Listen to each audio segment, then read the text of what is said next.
luz santa en la yutería que había de nacer. Abraham vino, Padre querido, Padre bendicho, luz de Israel. Abraham vino, Padre querido, Padre bendicho, luz de Israel.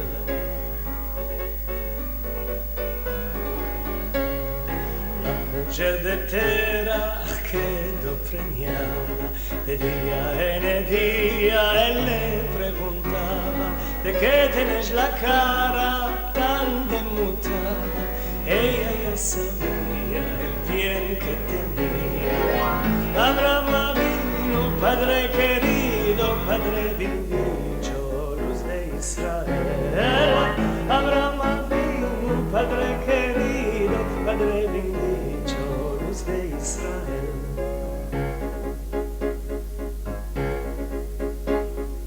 Cuando la reina Nimrod al campo salía, miraba en el cielo y en la estrella, vio luz santa en la yutería que había de nacer. Abraham vino, Padre querido, Padre bendicho, luz de Israel. Abraham vino, Padre querido, Padre bendicho, luz de Israel.